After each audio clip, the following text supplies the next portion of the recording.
Қазақ хандығының 550 жылдығы Мағжан Жұмабаев ауданының тұрғындары да атап өтті. Бұл күні Булаев қаласының орталық алаңдарында кигіз үйлер тігіліп, мерекелік шаралар ұйымдастырылды. Ал аудандық мәдениет үйінде қазақтың ұлттық болмысы мен салт-дәстүрлері туралы қойылымдар көрсетілді.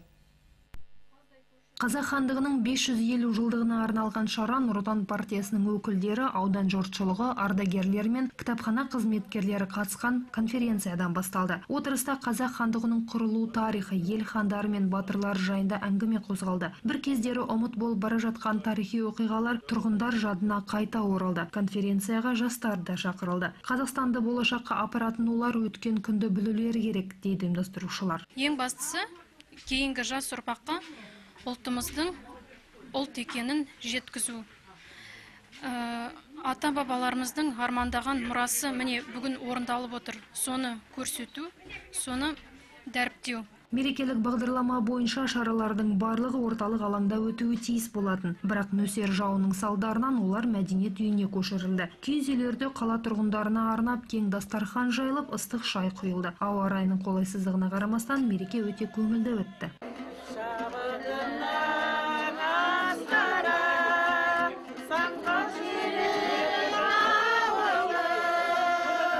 Келгендер қазақ әуендерін тыңдап, ұлттық аспап домбыраны жасау жөніндегі шеберлік сағатына қатыса алды. Аудандағы барлық ауылдардың тұрғындары бас қосқан мерекеде қазақ ұлтының болмысын, салт дәстүрін көрсететін театрландырылған қойылымдар ұсынылды. Балалар 9 құмалақ пен 5 асық ойнаса, шеберлер қолөнер бұйымдарының көрмесін ұйымдастырды. Көне өнердің қайта жаңғыртқандардың қатарында бұл істі өзіне кәсіп қылғандар да бар. Қазақ халқы малмен өскен ғой, төрттілік малды сыйлаған, төрттілік малды қадірлеген, әсіресе шопан асысы қойды. Мына жерде жаңағы біздің қолмен өзіміздің істеген бұйымымыз тұр.